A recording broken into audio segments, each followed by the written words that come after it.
Well, good afternoon, everyone, and welcome to our Parent and Family Engagement webinar on interviewing skills. Can people hear me?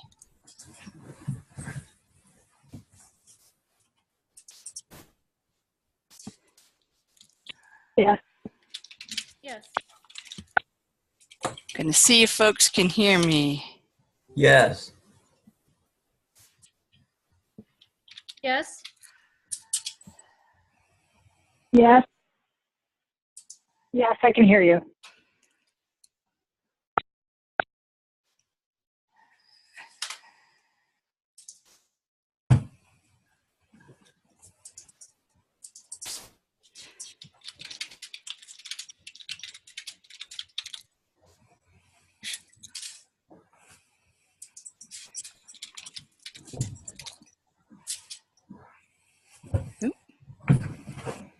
If you can hear me, if you would type yes, since hopefully you are muted. Wonderful. We should have it muted so that you cannot speak to us, but you can hear us speaking. Again, my name is Lori Prince, the Director of Parent and Family Engagement, and we're excited to have you join us for this next webinar in our series. Today we have Mike Levison from our Career Services Office. He's an Associate Director there who will share with you some tips about how you can be supportive of your students in their interviewing preparation. A couple of ways that you can engage with us is to send questions via that chat function that you found. If you send them to everyone, Mike will try to respond to them as he can in the process. But we've got some good information for you today, so I'm going to turn it right over to Mike to get started. Thank you, Lori. It's a pleasure to be here with you all today. Again, my name is Michael Levison. I'm Associate Director of Career Education at Career Services here at SU. And I'm excited to talk about interviewing prep and how you as parents and family and loved ones can be part of the process with your students. And perhaps there will be some takeaways today to help demystify the process for interviewing. Follow-up, there'll be information about how your students can contact our office. We do offer one-on-one coaching and mock interview appointments with students. They are free to access those at any time, so please send your students our way with follow-up questions, and hopefully you will be a part of the process with them as well.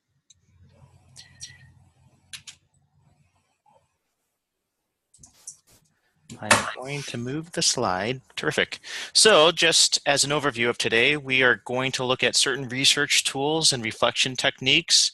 Research and preparation are essential parts to interviewing prep, and the more research students can do and the more preparation, the more it's reflected in the interview itself. And as an employer who is interviewing several candidates, it becomes clear who has done that work and who has not. So we always like to introduce some tools and some approaches to do that work beforehand with students.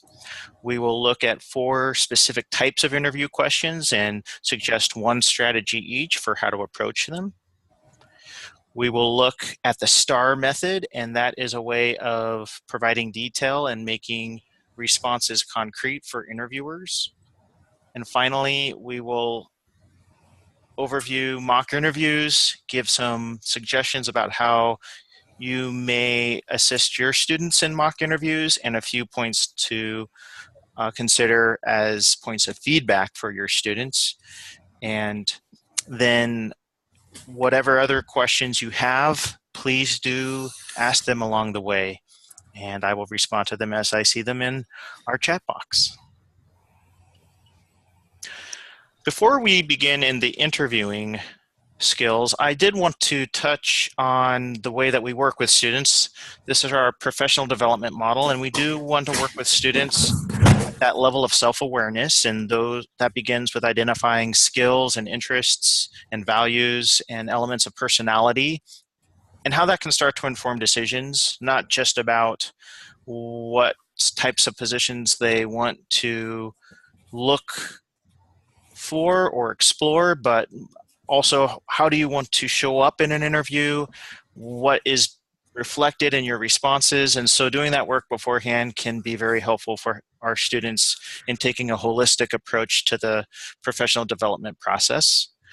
We will help students explore different interests, different opportunities. How does their academic experience here at the university relate to their career exploration and such? And that's, again, collecting information to help make those decisions alongside the self-awareness piece. And then we will help students actually identify and start to apply and pursue specific experiences that gives them even more information about how they want to be in professional spaces and what opportunities they resonate most in their time here, and how that connects to decisions in their career as they make those first steps after graduation and then beyond for a lifelong process. So I want to start with Handshake. This is a tool that I introduced last time in our series in the winter time, and it really is a powerful tool. This is a portal with which employers are posting internships, part-time positions, full-time positions, on-campus positions, service opportunities at times. And this is a way for students to access opportunities that are presented specifically to SU students. And we have a robust set of employers, both regionally and nationally. We have 6,000 employers on our system right now posting for our students. A third to a half of those employers are regional and across all industries. So this really is a great tool for our students. And I do want to show you what it looks like and what your students may see when they access Handshake. So I just pulled it up. I've already logged in, and your students all have accounts. Once they log in, they'll be invited to set up their accounts, but many of them already have. And what I want to focus on today is the jobs function. And this is where students can find those opportunities. So just as an example, I'm going to type in biology perhaps, and maybe I'm interested in research. These are just keywords, and I want to limit it to Seattle area. And what we're going to find are those types of positions that are available to our students posted right now. And you will see there are positions across industries, but related to those keywords, and I could type in any set of keywords. And I want to bring this up in the context of interviewing because this is where students can start to look at position descriptions. We'll ask students to bring in the position description and start to highlight specific elements of the technical skills that companies are looking for or organizations, and what are the transferable skills, and how is that going to influence the process. So I did want to introduce Handshake. It's one of our more powerful tools for students, and one that you can introduce or suggest as a tool to your students as well.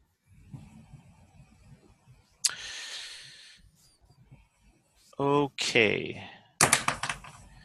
So there again is where Handshake is located. It's on our homepage, and that is seattleu.edu/career services. This is an example of one of those position descriptions. And so sitting down with a student, we might ask, underline all of the skills you can find that they have asked or embedded within the description. And so we will find certain technical skills, and this is a good place to start to see, can I speak to or think about the intersection of my own experience, whether it's in the classroom or engaged in community or a project or internships, and can I start to talk about some of these skills in my own background and experiences. But we also don't want to forget the soft skills or the transferable skills that employers are looking for as well. So can I speak about my problem-solving skills, not an experience in which that was essential, or working on a team? That's going to be a important component, a component to your students' education experience here on campus. certain verbal and written communication skills. We'll talk to students about how do you express these skills as well, and these are the skills that oftentimes distinguish candidates from one another who have a lot of the same technical skills coming into the interview. So we normally do try to spend a bit of time with these transferable skills as we see them show up on position descriptions. So this may be a suggestion or a way to work with your students in looking at the description, preparing for that specific opportunity, and starting to ask some questions around what are these specific technical skills, talking about that, and then what are the experiences that highlight the transferable skills as well. We also want to talk about industry research. So the position description is a great way to look at the specific position, but we also want to see what are some of the trends, what's happening in the larger context. And I want to introduce ONET Online. So this is a tool provided by the U.S. Bureau of Labor Statistics, and one that we use quite often. So I'm going to bring this site up. And again, onetonline.org is the website. And here, again, I can type in really any position. So maybe it's a research assistant. And now I'm going to be able to choose from several that are in their database, and maybe I'm looking, this is the closest one to what I'm interested in, a biological technician. And here is another way to prepare. So these will be, again, gathering data from across the country in this industry for this position. These are the tasks that are most often associated with this position. They are in order, so if I went into detail, I could even see how often they come up in those surveys and position descriptions. And so maybe I want to spend a little bit more time on data collection or sampling, some of the computer skills, knowing that those are what most often are associated with the position. I can look at the technical skills, the tools. I like the skill section because these do focus on some of those transferable skills. And then at the very bottom, you'll see there's a lot to to explore here. At the very bottom, I can also connect to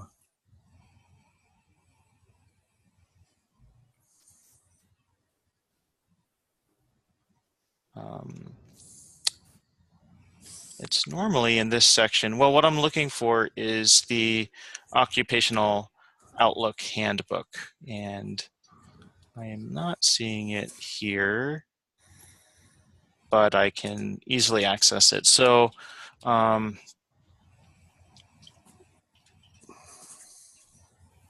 Occupational Outlook Handbook. Normally there is a link, but easy enough to find it on a web browser. Again, this is another tool offered by the Bureau of Labor Statistics.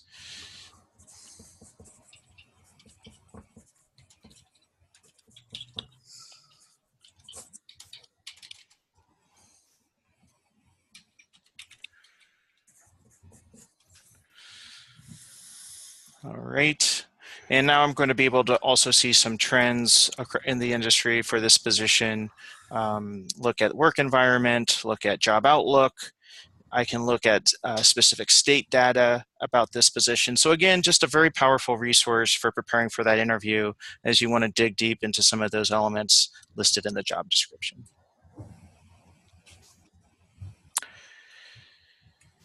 All righty.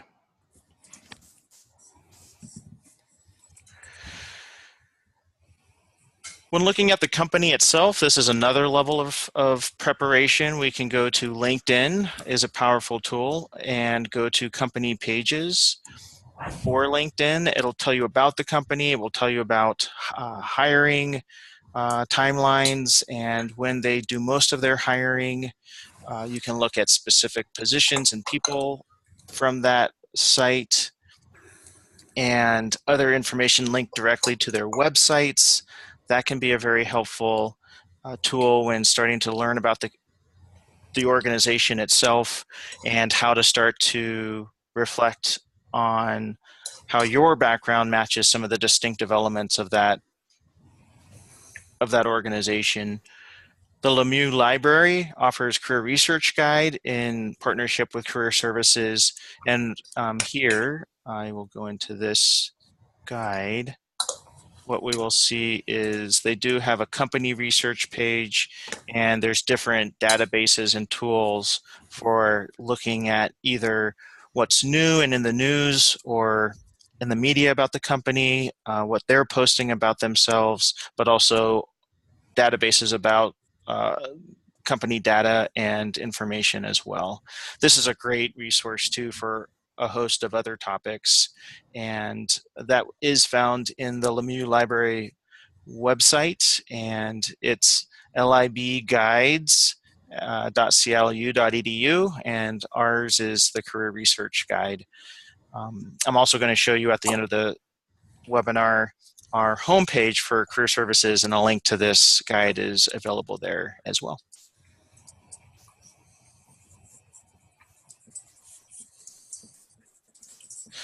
All right, so after doing some of that external research and information gathering and starting to think about points of connection, students can also do that internal work, that reflection that helps them think about what are my experiences, what is true about myself, where have I found myself most excited in my experiences while at the university or engaged off campus.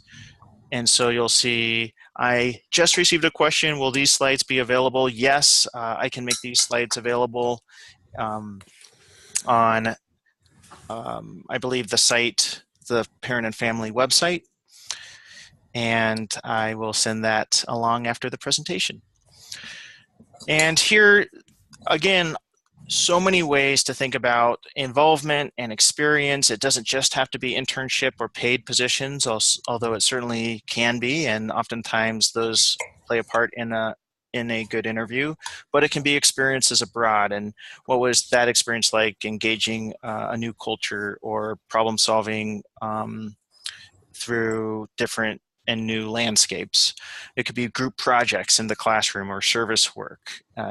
All of these can be the host of very compelling experiences that directly respond to the questions in an interview and relate to what students learn about companies and positions in the industry.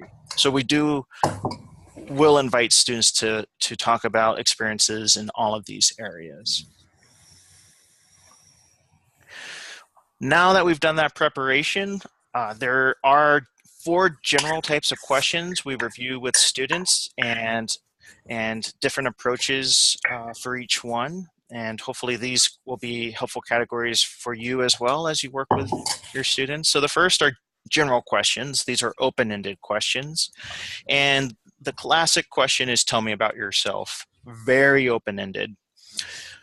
Oftentimes what we see is people, not just students, but people talk about a mini biography and try to hit many different points because it's such a broad question. Another strategy, one that we suggest, is to really hone in on something specific that distinguishes you as a candidate. And this is your opportunity to prepare that best story, that distinguishing experience, that achievement, and be able to dive right into it. And so doing that research and that preparation beforehand, oftentimes one of those types of responses will rise up right to the top. Wow, this is why I'm the best fit.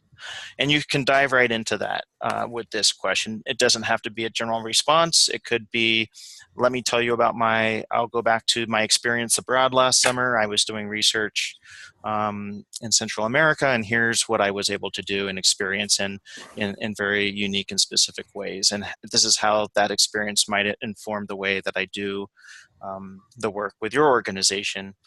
And that's a way to, again, distinguish yourself right from the start. These are oftentimes the first questions asked in an interview.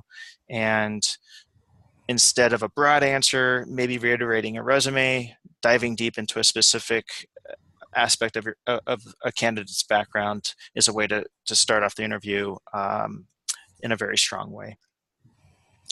Behavioral questions, these are specific to the position, specific to the industry. These are oftentimes technical questions. So it could be something about this is in this sample question, what are key considerations for writing an engineering project proposal? This perhaps would live in an interview for an engineering position and a very specific task. I believe this question was taken right from a position description or asked in relationship to one. And being prepared to talk about whether it's in a classroom setting or whether you contributed to it in an internship or whether it was something you researched for a project outside of class. These are, preparing for these types of questions will be important, and the position description will be the best roadmap for which types of questions to focus on in that preparation. The other consideration for these questions is to always substantiate responses with a specific experience. So if you talked about a project in an internship, go through all of the steps and the part that you played in that internship and be able to tell a story, because it's the stories that oftentimes are what interviewers will remember at the end, and when they're considering applicants, they'll remember those stories in that process. So we ask students to think about what are those clear stories that describe not only the skills or the elements of the position or the task, but also highlight an achievement associated with it. Scenario questions, these are case studies. What would you do in this case? And difficult to prepare for, but one good strategy is as you're thinking through the response, which is oftentimes what's happening in a case study, to articulate that thought process. So these might be considerations like, here are all the pieces that I would take into account before trying to solve this problem, or these are the resources I would seek first, or these are the people that I would bring into the situation so that we could find a good solution together, and then go through that step-by-step process perhaps, or come to a sense or a conclusion about how to best respond to that case. So we'll practice this with students as well with certain scenarios and case studies. And then finally, challenge questions. So for instance, describe a time you worked through conflict with a team member. Not always the easiest questions to answer. Oftentimes, interviewers will want to answer these with a success and not quite directly answer the question. We suggest directly answering the question and being open and transparent about that answer with the mindset of demonstrating self-awareness and knowing when you have a high standard and you haven't quite met it, and also that ability to articulate it in a professional way. Two follow-up pieces to that would then be also identifying lessons learned from that experience, and then how those lessons, thirdly, would be applied to this new position, opportunity, or context. I have a question. It's a question about internships. So what if my student has not had an internship related to a specific opportunity or position? Quite all right.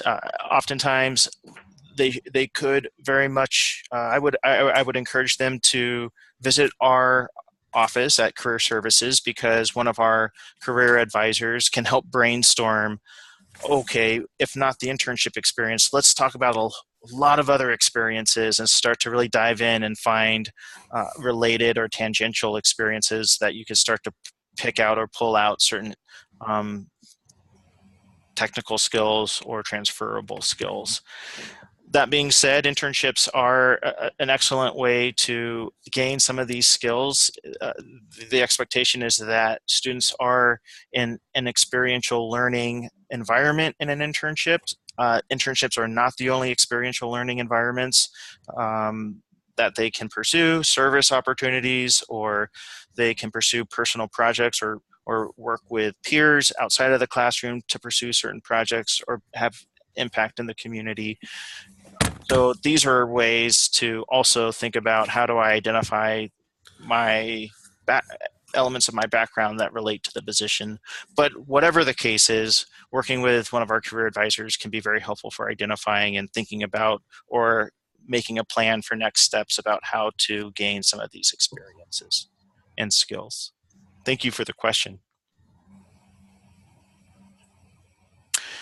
All right, moving on. So we've looked at some questions. The STAR method, I mentioned earlier about telling stories and substantiating responses with specific examples. This is one method of doing just that. So thinking about a specific question, how do you work through conflict, for instance?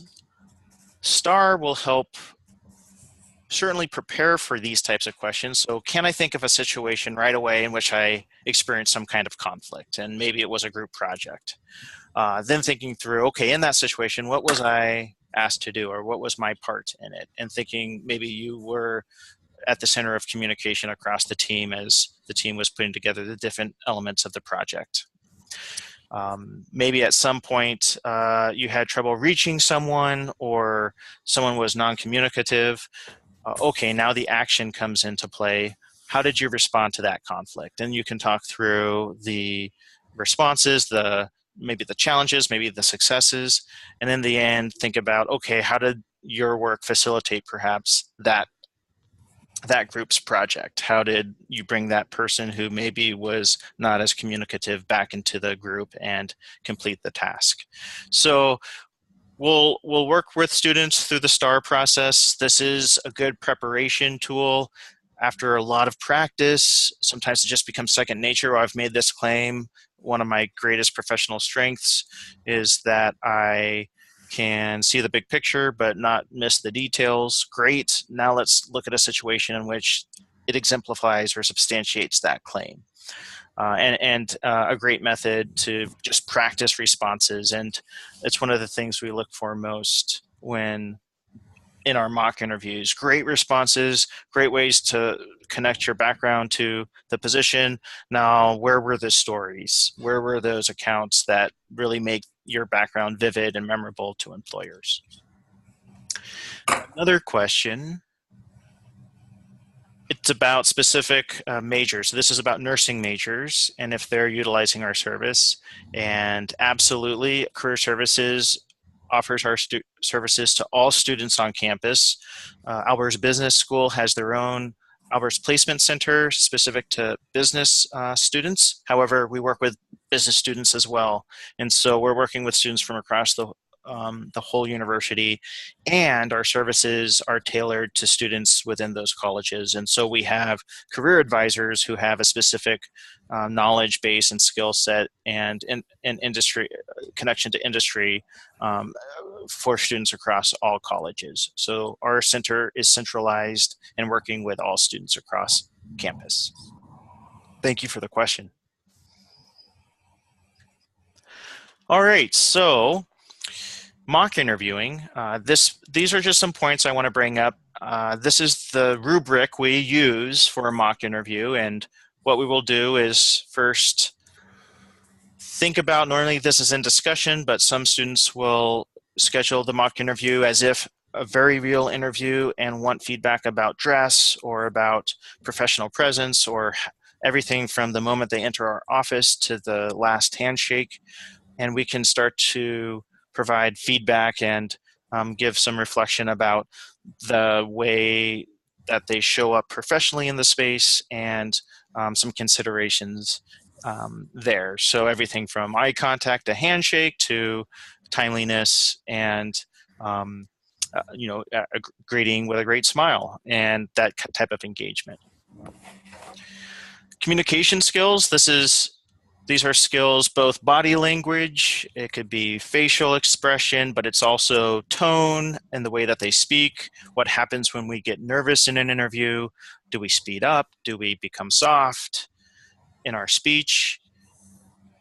Do we forget to take a breath? Those types of things are, a lot of times are done on without being aware of them. And so we can be that person on the other side of the table to give that feedback, and just for the sake of being mindful, for our students being mindful that this is what happens when in an interview setting, or when maybe nerves come into play, and we can coach through those pieces as well.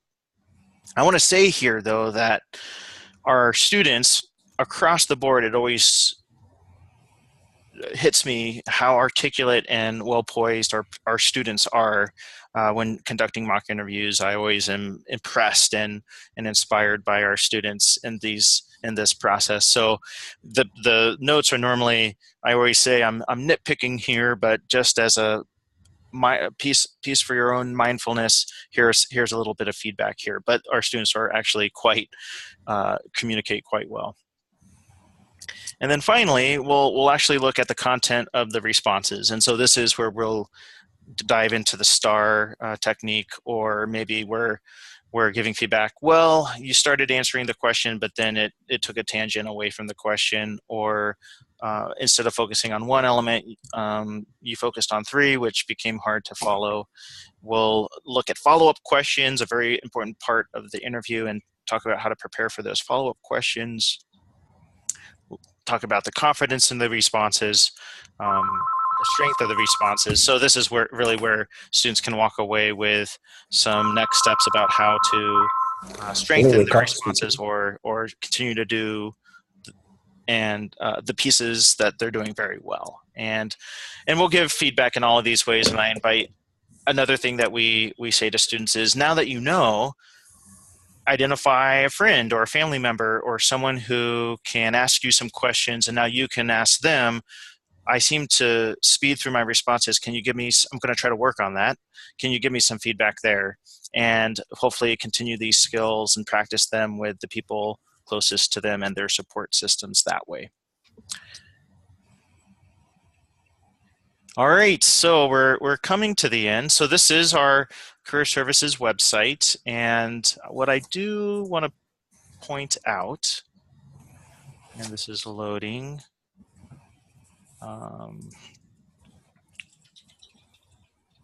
Again, clu.edu/career-services. If you go to the students section and review interviewing, we do have the STAR method. We have an in-house video, and students can review all the pieces of the STAR method and practice. And students are saying they'll pause the video, practice a little bit, continue. It's only a 2-minute video, so very accessible. But the Lemieux Research Guide that I referenced is here. We have a list of mock interview questions in those 4 categories of questions I introduced. A general handout, a really 360 preparation handout. Of course, they can always request that appointment directly from this appointment request form. It is sent directly to our office. And I do encourage you to explore these resources. Please feel free to direct your students to these resources. And we have a host of other resources as well on this site. So I did want to have a chance to direct you there. There's a question, will SU Career Services be available after graduation? Yes, we do offer our services to alumni up to a year after graduation. So we will work with our alumni. They can come in as often as they'd like for a year. After a year, Alumni Services on campus offers a different kind of career support for our alumni after a year. Question about job offers and salary negotiations, and if I have any tips. I do, and perhaps this is going to be a series, so that's a great question. Perhaps that can be another webinar. That could be a whole webinar on negotiation, and we do work with students through that process. So thank you for the question. I think I may save that one for another webinar, but I really appreciate you asking the question, because it's good to know, you know, the kind of questions that might be helpful for the future as well. All right, so this is our contact information, and this is me. calling our front desk or emailing Career Services is a great way to access our office. Students can also access us through the website, through those forms that I was pointing out, or a lot of students will come to our office in person. But in any case, please do direct your students to our office if that is helpful, and we'd love to follow up with those questions and be a part of that process of preparation and career development for your students from freshman year to senior year and beyond. So thank you very much for this time. If there are any last questions, please do ask them now. And I'm getting more feedback that a webinar negotiations would be helpful. So that may be coming soon.